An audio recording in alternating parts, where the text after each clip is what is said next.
The phone call came at 2 in the afternoon. Bruce Lee was in his Chinatown school working with a student on footwork drills. The phone on the wall rang. His wife Linda answered, spoke briefly, then covered the receiver with her hand. "It's for you. Someone from Muhammad Ali's camp." Bruce stopped mid-movement. He took the phone. The voice on the other end was direct. "Mr. Lee, this is Gene Kilroy. I work with Muhammad Ali. The champ wants to meet you. He has a proposition." Bruce listened without interrupting. "There's been talk," Kilroy continued. "Talk about martial arts versus boxing. Talk about speed, about technique. The champ thinks it would be interesting to settle some questions. He wants to issue a challenge, a demonstration, not a fight. He'll stand still. You get one strike, any technique you want. He won't block, won't move. Just one shot to prove what you can do." Bruce was silent for 3 seconds. "When?" he asked. 2 weeks from Saturday. Downtown Sports Arena. Private event. 300 witnesses from both worlds. Boxing people. Martial arts people. Enough to verify what happens. But not so many it becomes a circus. "And if I decline," Kilroy laughed, "then people will say you were scared. You know how this works, Mr. Lee. The champ is giving you an opportunity most fighters would kill for. A chance to hit Muhammad Ali and have him stand there and take it."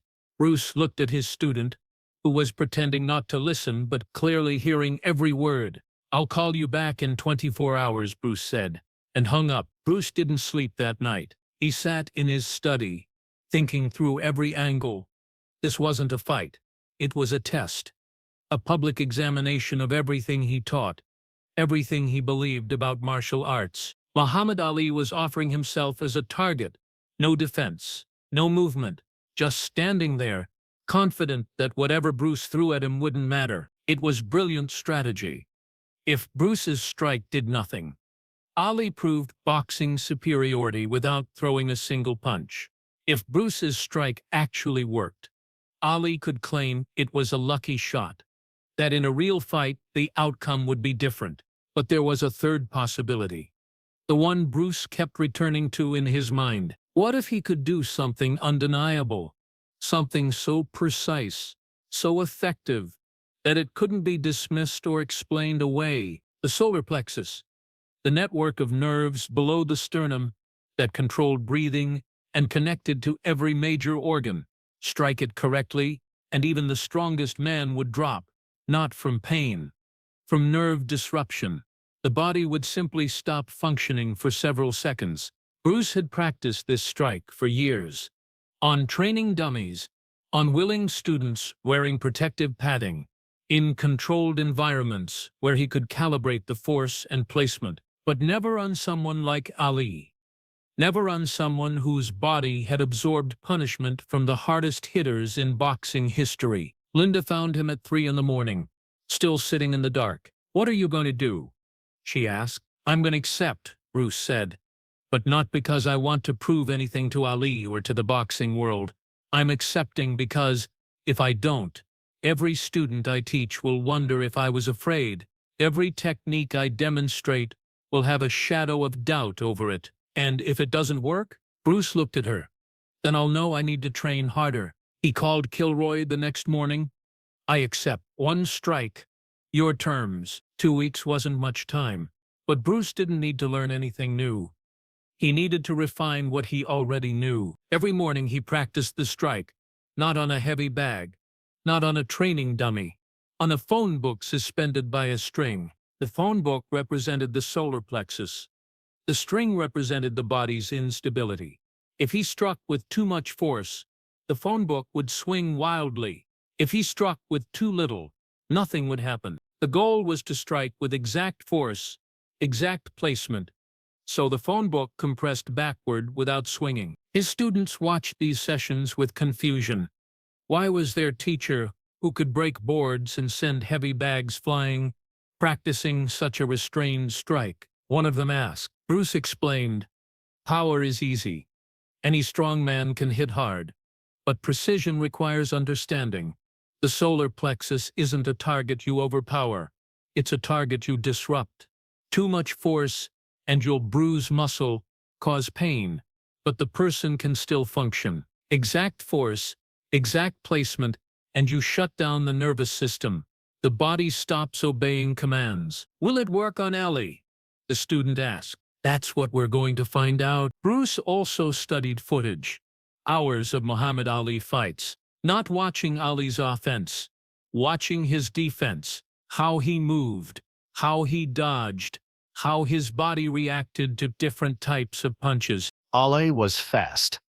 Faster than any heavyweight had a right to be. His defensive reflexes were legendary. He could slip punches he didn't see coming. His body anticipated based on tiny movements, micro-adjustments in an opponent's shoulders or hips. That meant Bruce couldn't telegraph anything.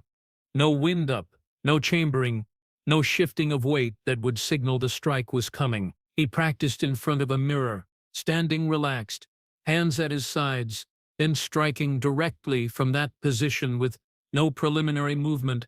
The strike had to be invisible until it was already happening. February 12th, Bruce arrived at the downtown sports arena at 7:30.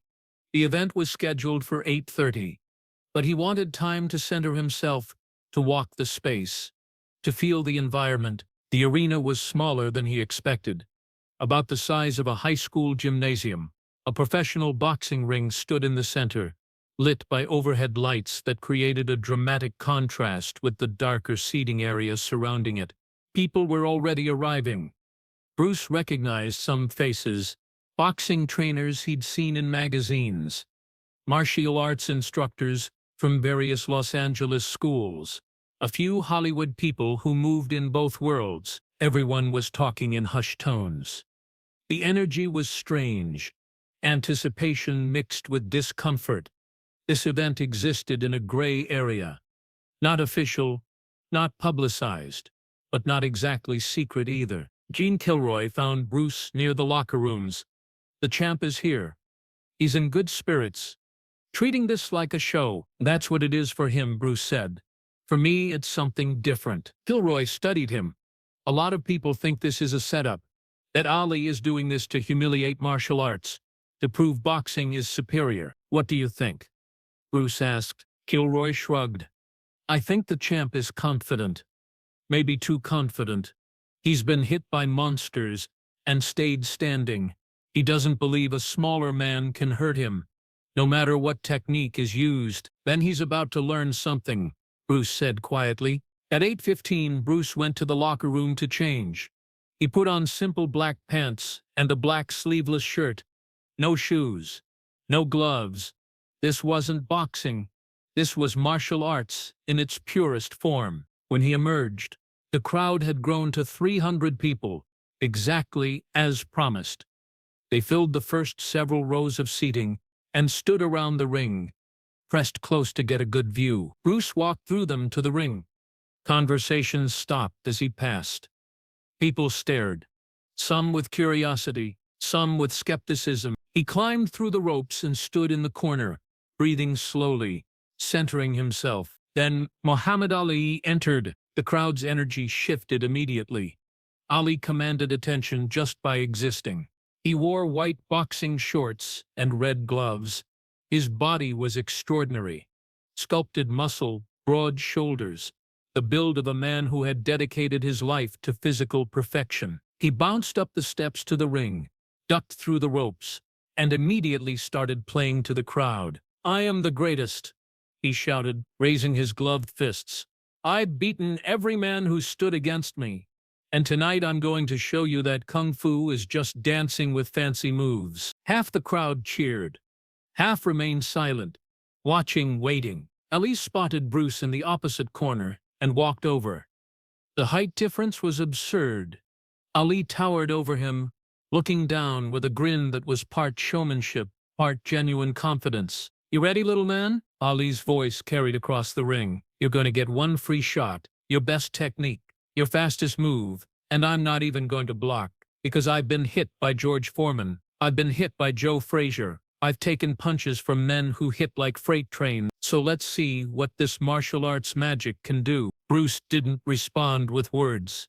He simply looked up at Ali, his expression calm, neutral. The referee, a professional boxing official who had been brought in specifically for this event, stepped between them. "Gentlemen, we need to confirm the terms. Mr. Ali, you will not defend yourself. No blocking, no evasion." Ali nodded. "That's right. I'm going to stand here like a statue. Let him hit me anywhere he wants. Head, body, doesn't matter. One shot, then we're done." The referee looked at Bruce. "Mr. Lee, you understand? One strike only. After contact, this demonstration ends immediately." "I understand," Bruce said. The referee stepped back. "Then take your positions." Ali moved to the center of the ring. He spread his arms wide, gloves hanging at his sides. His entire body was exposed. Chin up, chest out, completely vulnerable. It was a pose of absolute confidence. The greatest boxer alive offering himself as a target to prove that skill and technique meant nothing compared to his toughness. The crowd fell silent. 300 people holding their breath. Bruce walked forward slowly until he stood 3 feet in front of Ali, close enough to reach, close enough to strike, but he didn't move yet. He stood there, hands at his sides, completely relaxed, studying Ali's body, finding the exact spot, the precise location where the solar plexus network was most vulnerable. 3 seconds passed. Then 4. Then 5. People in the crowd started shifting uncomfortably. Was Bruce having second thoughts? Was he intimidated? Ali's grin widened. "Take your time, little man. I've got all night." But then Ali looked into Bruce's eyes, and something changed.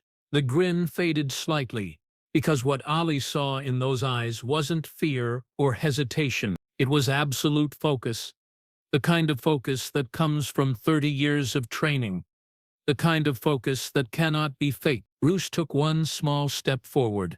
Now he was 2 feet away, perfectly positioned. His right hand was still at his side, relaxed, no tension visible in his arm or shoulder. Then it moved. There was no wind-up, no chambering, no rotation of the hips or shoulders to telegraph the strike. Bruce's hand simply moved from his side to a point 6 inches in front of Ali's solar plexus in a time span that seemed to defy physics. The sound wasn't a thud. It was a sharp snap. Precise impact. Bruce's fist made contact just below Ali's sternum, directly on the solar plexus nerve cluster. The effect was immediate. Muhammad Ali's knees buckled. Not from pain, from nerve disruption. His diaphragm spasmed.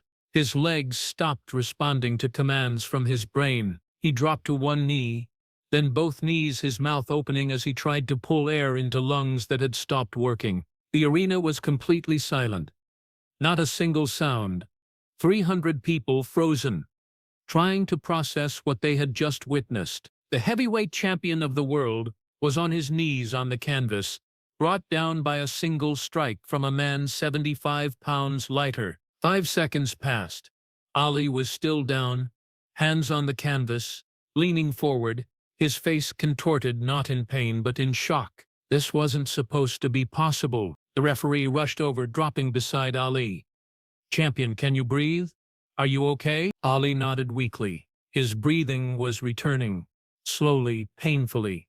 The spasm was releasing. He sucked in a ragged breath.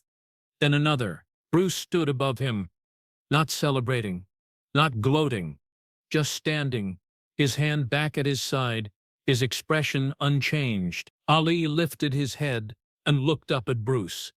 For the first time in his professional career, Muhammad Ali had no words. Bruce extended his hand. Ali stared at it for a moment, then took it. Bruce helped pull him to his feet. Ali stood unsteadily, shaking his head, trying to clear it. He looked at Bruce with completely different eyes now. Eyes that had seen something he didn't believe was real until it happened to him. "What did you do?"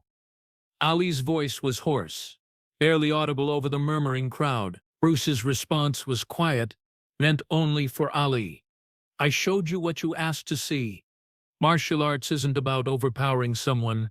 It's about understanding the body, understanding where to strike. You're the strongest boxer alive, but I didn't strike your strength. I struck your vulnerability." Ali took a deep breath, his body fully functioning again. His pride was wounded more than his body. He extended his glove. Bruce shook it. Then Ali pulled him close, speaking into his ear. "Nobody is going to believe this happened." Bruce nodded. "I know, but you'll know, and that's enough." Ali stepped back, then did something unexpected. He raised Bruce's hand in the air, the gesture of a champion acknowledging another warrior. The crowd erupted, half in cheers, half in confusion. Arguments broke out immediately. People shouting, debating. "Did you see that? It was too fast. I couldn't see the punch. He must have let him win. Ali would never fake something like that. It's impossible. A man that small can't drop Ali." Bruce didn't stay for the debates. He climbed out of the ring, walked through the crowd without speaking to anyone, and left through the exit. Ali stayed in the ring longer, talking to trainers, to the few journalists who had somehow gotten in, despite the private nature of the event. He told them all the same thing. "Bruce Lee hit me with something I've never felt before. I didn't see it coming. 1 second I was standing, the next second I couldn't breathe. That little man has something real." In the days and weeks that followed, the story spread through the martial arts community and the boxing world like wildfire. But mainstream sports media ignored it, dismissed it as a rumor, an urban legend. Because how could a 35-pound martial arts instructor drop the heavyweight champion of the world with a single strike? It defied everything boxing taught about size, weight, and power. The 300 witnesses told their versions, some accurate, some exaggerated, some claiming they saw things that didn't happen. But everyone who was actually there agreed on the essential facts. Ali offered himself as a target. Bruce struck once. Ali went down. Boxing trainers tried to explain it away. Ali must have been dehydrated. He probably had the flu. It was clearly staged for publicity. But the people who knew Ali personally knew the truth. He didn't stage things. He didn't fake vulnerability. His pride wouldn't allow it. And in private conversations, Ali told the real story. "Bruce Lee is the only man who ever hit me, and I didn't see it coming. One punch. I thought I'd been shot. My whole body just stopped working." Years later, when journalists would ask Ali who hit him the hardest in his career, he would give the expected public answers. George Foreman, Joe Frazier, Sonny Liston. But in private, in quiet moments, with people he trusted, he told the truth. "Bruce Lee. One strike. I never saw it, and I'll never forget it." The event at the downtown sports arena on February 12, 1972, was never officially recorded. No cameras, no video, no photographic evidence. Just 300 witnesses and 2 men who stood in that ring and experienced something that most people would consider impossible. Bruce Lee proved something that night. Not that martial arts was superior to boxing. Not that size didn't matter. But that precision, technique, and understanding of human anatomy could overcome raw physical advantages. He struck the solar plexus with exact force and exact placement, not enough to cause injury, just enough to disrupt the nervous system and temporarily shut down Ali's ability to breathe and stand. It was the culmination of 30 years of training, of studying pressure points and nerve clusters, of practicing strikes not for maximum power, but for maximum effect. Muhammad Ali learned something that night too. That confidence, toughness, and championship-level conditioning couldn't protect against someone who understood the body at a level most fighters never reached. The story became legend, told and retold, embellished and disputed. But for the 2 men involved, it was simply a moment of truth. A demonstration that answered a question both men needed answered. Could martial arts technique overcome boxing superiority? For 3 seconds, in front of 300 witnesses, the answer was undeniable. History was made, not because Bruce Lee beat Muhammad Ali in a fight, but because he showed that there were things beyond what conventional combat sports understood. The event was never repeated. Bruce never sought another demonstration. Ali never issued another challenge. They both knew what happened. They both respected what it meant. and that was enough.